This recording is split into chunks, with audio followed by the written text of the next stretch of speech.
I was one of the originals. Well, I used to sit down and talk to a gentleman named Colonel Wade, Donald Wade, and he was the one whose dream this was to have. And we kept on talking about him being a member of the school board. Somehow or another, it allowed him to go ahead and kind of trickle down to where we are today. He had an idea of setting up a museum to recognize the services of the military. And a lot of paperwork was involved, a lot of negotiations. He did a lot of that work, but it took from 2002 until 2008 or whatever to get that done, to negotiate. There was nothing but cobwebs and old smelly things all the way around here. We started days that were hot and cold and snowy and wasn't it raining. We just stayed in here. We started working with that big room in there, in that little lobby, and from there we just kept on growing and kept on growing. Then once the people heard, what was going on, the donations and everything came in.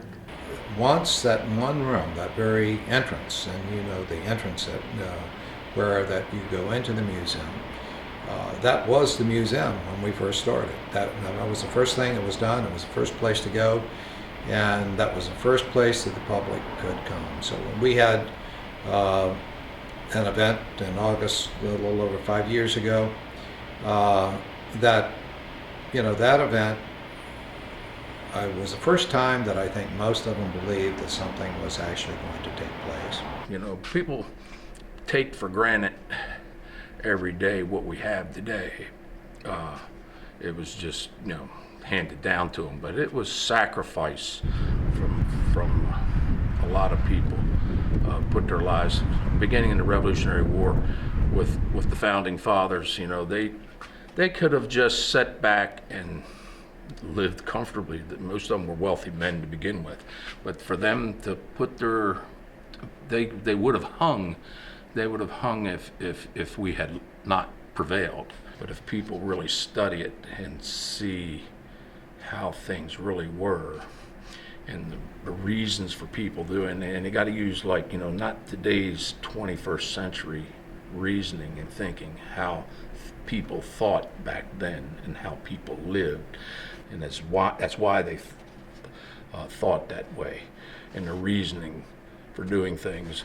They would have a better understanding of really, of the country, how the country is today. Is an acquired taste? I think it is. You have to show interest in a particular era of the American history. I can only say this, that the unfortunate part about volunteering is it ends up that the same people do the same thing, do all the things. We have limitations in certain areas as well, Mike. For example, I've had both knees replaced, so I can't get on a ladder. Wow. So I don't do the ladder work. A-Skid does the ladder work, or somebody else does the ladder.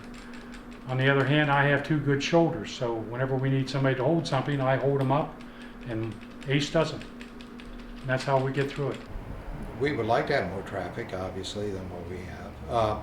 And each day is different. I mean, it's just, it's like you open it up, and you might have one or two people that come by, and then again, you might have 30 or 40. It's hard to be against veterans and our history. And it's one of the few things that can take place in the county and there's not a controversy over.